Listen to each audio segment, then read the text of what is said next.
കുറേ നാളായിട്ട് അമ്മ പറയുന്നു നമുക്കൊന്ന് മലനട അമ്പലത്തിൽ പോയാലോന്ന്. അപ്പോൾ ഞാനും അമ്മയും കൂടെ നേരെ നമ്മുടെ മലനട അമ്പലത്തിൽ വന്നാണ്. ഞായറാഴ്ച കൊണ്ട് അത്യാവശ്യം നല്ല തിരക്കനുണ്ടായിരുന്നു. നോക്കിയപ്പോൾ ഹർഷ അവിടെ നിൽക്കുന്നു. പിന്നെ അവളടുത്ത് കുറേ നേരം കാര്യം പറഞ്ഞുകൊണ്ടിരുന്നു. അപ്പോൾ അവിടെ കുറേ നേർച്ചയൊക്കെ നടക്കുന്നു. പിന്നെ ഞാനും അവളും കൂടെ അതൊക്കെ നോക്കുമായിരുന്നു. ഇതിൻ്റെ ഇടയ്ക്ക് ഹർഷ പിന്നെ അങ്ങ് പോയി. പിന്നെ ഹർഷ എന്നോടൊരു കാര്യം പറഞ്ഞിട്ടുണ്ട് ഗേസ്, അവർക്കൊരു യൂട്യൂബ് ചാനലുണ്ട്, HBR സ്റ്റോറീസ് എന്നാണ്. അപ്പോൾ പറ്റുന്നവരൊക്കെ ഒന്ന് സബ്സ്ക്രൈബ് ചെയ്യുക, സപ്പോർട്ട് ചെയ്യുക. അപ്പോൾ അമ്മ ദേ അവിടെ അർച്ചന എഴുതാൻ അവളെ ക്യൂ നിൽക്കുന്നതുകൊണ്ട് ഞാൻ അവിടെ എല്ലാം ഒന്ന് ചുറ്റിക്കിറങ്ങി. അങ്ങനെ അതിൻ്റെ രസീതൊക്കെ കിട്ടാൻ വേണ്ടി അമ്മ അവിടെ നിൽക്കുകയാണ്. അങ്ങനെ രസീതൊക്കെ കിട്ടി. അമ്പലത്തിനകത്തുള്ള വീഡിയോ ഒക്കെ ഒന്നും അധികം എടുത്തില്ല ഗേസ്, കുറച്ച് എടുത്തുള്ളൂ. അങ്ങനെ പുറത്തിറങ്ങിയപ്പോൾ അവിടെ കുറേ പേര് ഫോട്ടോ ഒക്കെ എടുക്കുന്നുണ്ട്. അവിടെ താഴെ ഒരു അമ്പലം ഉണ്ടായിരുന്നു. അപ്പോൾ ഞാനും അമ്മയും കൂടെ ആ അമ്പലത്തിലൂടെ പോയി തൊഴുതിട്ട് വന്നു.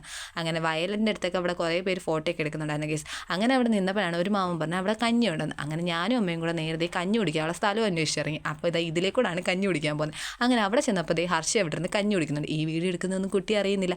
ഈ വീഡിയോ പോസ്റ്റ് ചെയ്യുമ്പോഴായിരിക്കും കുട്ടി അറിയുന്നത് ഞാൻ കഞ്ഞി കുടിക്കുന്ന വീഡിയോ എടുത്തല്ലോ എന്ന്. അങ്ങനെ അവൾ കഞ്ഞി കുടിക്കുന്ന വീഡിയോ എടുത്തതിന് അപ്പോൾ അമ്മ കഞ്ഞിയായിട്ട് വന്ന്. അങ്ങനെ ഞാനും അമ്മയും കൂടെ കഞ്ഞി കുടിക്കുകയാണ് ഗേസ്. നല്ല ടേസ്റ്റ് ഉണ്ടായിരുന്നു. സാധാരണ ഞാൻ കഞ്ഞി അങ്ങനെ കുടിക്കുന്നില്ല, പക്ഷേ ഇത് നല്ല ടേസ്റ്റ് ഉണ്ടായിരുന്നു. അത് കഴിഞ്ഞ് ഞാൻ അമ്മയോട് പറഞ്ഞു ഐസ്ക്രീം വേണമെന്ന്. അങ്ങനെ പനിയുടെ ഒരു ഇടവേളയ്ക്ക് ശേഷം ഞാൻ ഐസ്ക്രീം കഴിച്ച്. സ്പാനിഷ് ഡിലൈറ്റ് എന്ന് പറഞ്ഞൊരു ഫ്ലേവറാണ് കഴിച്ചത്. അപ്പോൾ ഞങ്ങളുടെ വീടിൻ്റെ അടുത്ത് നിന്ന് വരുന്ന വണ്ടിയിലാണ് ഞങ്ങൾ പോയത്. ഒറ്റ വണ്ടിയായിരുന്നു. പിന്നെ അതിൽ തന്നെ തിരിച്ചും വന്ന് ഗേസ്.